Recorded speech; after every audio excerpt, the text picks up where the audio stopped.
J'entends souvent des personnes dire qu'elles veulent devenir végétaliennes pour perdre du poids, parce qu'elles connaissent telle ou telle personne qui est devenue végétalienne et qui a fondu comme neige au soleil. Dans cette vidéo, je vais vous expliquer pourquoi certaines personnes, en devenant végétaliens, perdent du poids ou au contraire en prennent. Et le plus important, 3 astuces très simple, mais que la plupart des gens ignorent pour ne pas prendre du poids en devenant végétalien. Donc, restez avec moi jusqu'à la fin de la vidéo pour les connaître. Vous êtes prêts? Alors c'est parti!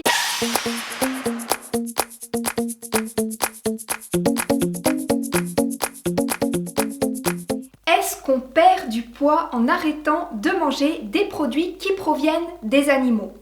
Eh bien, normalement, oui, on devrait, mais malheureusement, pas toujours. Ou plutôt, pas tout le monde. Pourquoi? Eh bien, tout dépend de la façon dont vous mangez. Au début, lorsqu'on devient vegan, et particulièrement lorsqu'on passe sans transition d'un mode de vie omnivore à un mode de vie végétalien, ce n'est pas toujours évident de savoir par quoi remplacer les protéines animales. Par chez nous, on a l'habitude d'avoir une assiette qui se compose de légumes, de féculents et d'un morceau de viande. Alors la grande question c'est, dans cette assiette, par quoi peut-on remplacer la viande pour ne pas manquer de protéines? Vous allez voir au fil du temps qu'il est très difficile de manquer de protéines lorsqu'on mange de façon variée, même lorsqu'on est végétalien. Mais il faut bien avouer qu'on est habitué depuis tout petit à avoir un morceau de viande ou un morceau de poisson dans notre assiette. C'est ce qui nous semble être la normalité. Du coup, pour ne pas être trop perturbé et souvent par facilité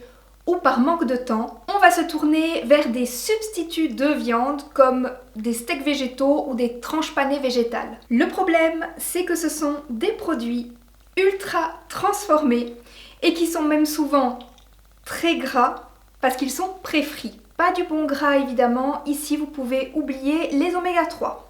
On va également se tourner vers d'autres produits véganes déjà tout prêts, évidemment ultra transformés à nouveau, des biscuits, des plats préparés, des gâteaux, et là l'aiguille de la balance commence à s'affoler. Que vous soyez omnivore ou végétalien, les produits ultra transformés sont l'ennemi numéro 1 de votre santé et de votre ligne. Donc, si vous mangez déjà ce genre de produit en étant omnivore, il n'y a aucune raison que ça change en devenant végétalien. Si, et je dis bien si, vous continuez à vous alimenter de cette façon. Mais alors, qui sont ces véganes qui sont tout minces? Eh bien, pour commencer, ce sont souvent des sportifs. Par exemple, des personnes qui pratiquent le yoga, car ce mode d'alimentation y est fortement recommandé. Mais pas seulement. Souvent, les personnes qui deviennent végétaliennes le font pour des raisons de santé, pour manger plus sainement. Et on sait aujourd'hui qu'une activité sportive ainsi qu'une alimentation saine sont les 2 piliers pour avoir une bonne santé. Pour continuer à parler des véganes qui sont tout minces, il y a évidemment, et comme dans tous les modes d'alimentation, les gens qui se privent, qui font de la restriction calorique, et ça évidemment, je ne peux pas vous le conseiller. Certaines personnes se privent pour garder la ligne, et ça, il faut bien en être conscient. Venons-en maintenant à comment et pourquoi j'ai personnellement perdu du poids en devenant végétalien, et plus important, comment j'ai stabilisé ce poids. Et là, préparez-vous parce qu'on est face à un immense paradoxe. La dissonance cognitive n'est pas loin. Autant il est parfois pour moi difficile de gérer mon végétalisme parce que notre société, avouons-le, n'est pas encore vraiment prête à ce mode d'alimentation, autant lorsque tu veux éviter le grignotage, tu es heureux de faire partie de la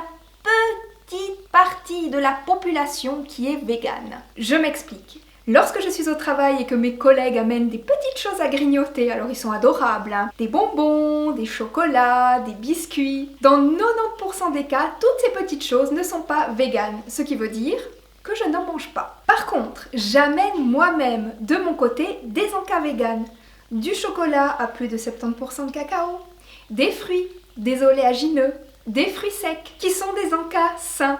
Et c'est pareil pour l'apéro. Lorsque je suis invitée pour un apéritif, on me prépare souvent des légumes grillés ou par exemple du houmous ou du caviar d'aubergine. Alors qu'à côté de moi, on mange du jambon cru, du saucisson et du foie gras. Lorsque je vais au restaurant, en général, les desserts sont à base de produits laitiers et d'œufs.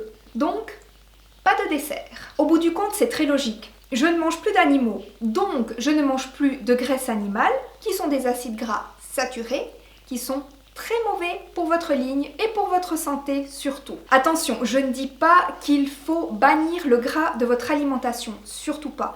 Il faut simplement se concentrer sur ce qu'on appelle le bon gras, pour que vous compreniez. Le bon gras, qu'est-ce que c'est? Ce sont des huiles végétales qui sont polyinsaturées, des oméga 3 si on veut. Donc ce qu'il faut retenir ici, c'est qu'il ne faut pas manger moins gras, mais mieux gras. Pour le reste, il y a évidemment beaucoup de paramètres qui entrent dans le maintien du poids.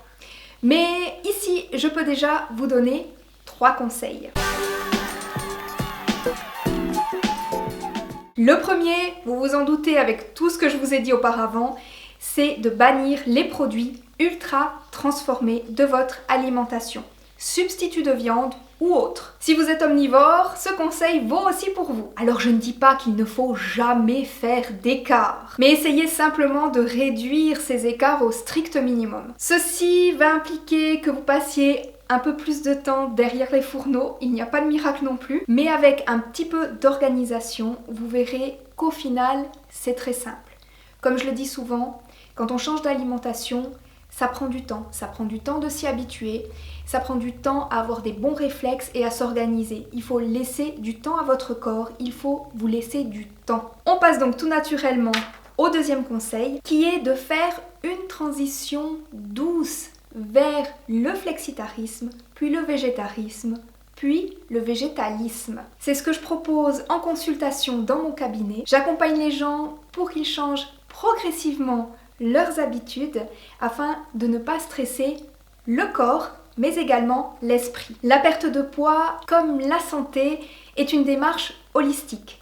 Si vous ne vous sentez pas bien psychologiquement, si vous êtes stressé par cette démarche, vous perdrez beaucoup plus difficilement du poids. Le troisième conseil, c'est de manger les produits les plus bruts possibles. Préférez le riz et les pommes de terre, par exemple aux pâtes alimentaires, qui sont des produits raffinés et transformés. Bah oui, évidemment, on a transformé les céréales en farine, ensuite on a ajouté de l'eau, de l'huile pour créer des pâtes. Si vous ne pouvez pas vous passer de pâtes parce que, je ne sais pas, vous êtes italien ou c'est votre plat préféré, préférez les pâtes complètes. Par exemple, ils font maintenant des pâtes à l'épeautre, à la farine d'amidonnier.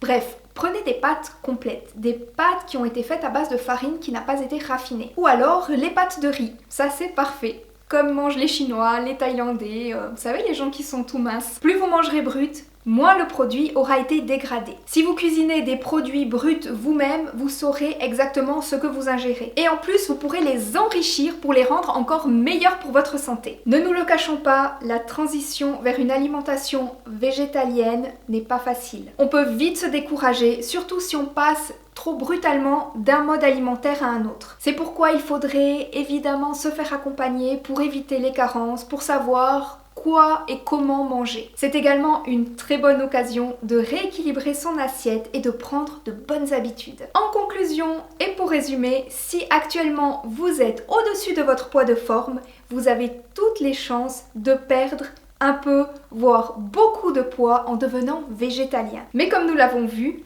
en mangeant correctement. J'espère que cette vidéo vous aura été utile.